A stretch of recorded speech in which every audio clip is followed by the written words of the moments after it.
Hey, mini geniuses, welcome back to FLF channel, where laughs are fast and facts come even faster. Are you ready to feed that brain?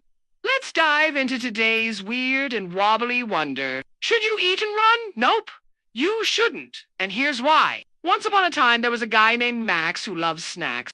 He loved them so much that one day he scarfed down a double chili dog, then immediately ran off to school. About halfway through the race, his stomach revolted. It gurgled and cramped and felt like it might explode. To make matters worse, his side started aching and he felt nauseous. Was this just a side stitch? Or was it something more sinister? Was he gonna puke?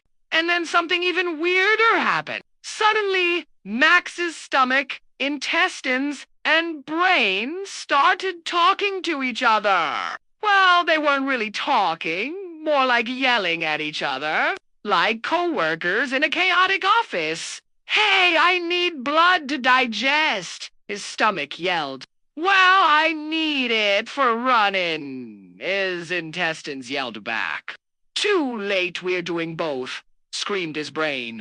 What was his brain trying to do? When you eat, your body redirects blood flow to your digestive system so that you can, digest. That means less blood flow to your muscles, which makes you feel sluggish. But hey, at least you won't get cramps because your body won't have the energy to make those muscles contract. Yeah, it's like that sometimes. So, when you eat, especially high-energy foods like chili dogs, your body prioritizes getting that food into your bloodstream so you can get energy. But it doesn't stop there. Your body has to work hard to break down all that food and send nutrients into your body.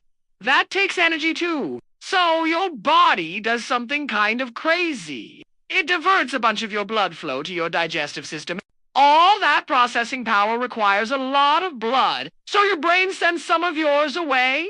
But that also means less blood for your muscles, which could explain Max's cramping and side stitches. Those are caused by a lack of oxygen, not just the crazy gurgling of your guts. Not enough blood flow to the muscles means they can't get enough oxygen.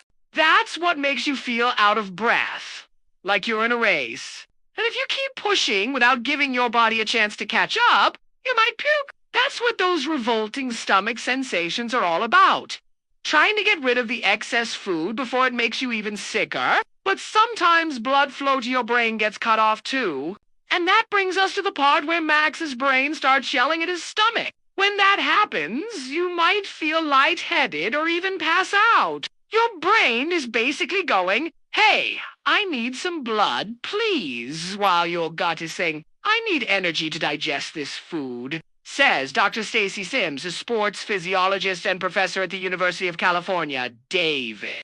It becomes this tug of war in your body. And the winner of that tug of war is usually the brain. After all, if you don't have a brain, you don't have a body. But that doesn't mean you shouldn't ever eat and run. It just means you probably shouldn't eat a supersized chili dog right before sprinting to class. Give your body some time to digest first. So remember, if you eat a big meal, especially something greasy and spicy like a chili dog, you should probably take it easy after and definitely don't run otherwise. You might just end up on the ground with a stomachache, cramps, and a whole lot of explaining to do. And hey, next time you're feeling a little queasy, you'll know what to blame. Now, rubber ducky, next time you eat chili dogs, maybe don't sprint like you're in the Olympics. Oh, and did you know your stomach takes 2 to 4 hours to digest a meal? That's longer than most Netflix movies. And remember, next time you eat chili dogs,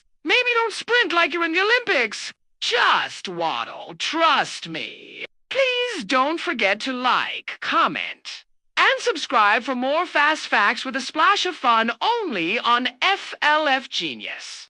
Bye-bye, Genie Squads, and God bless you.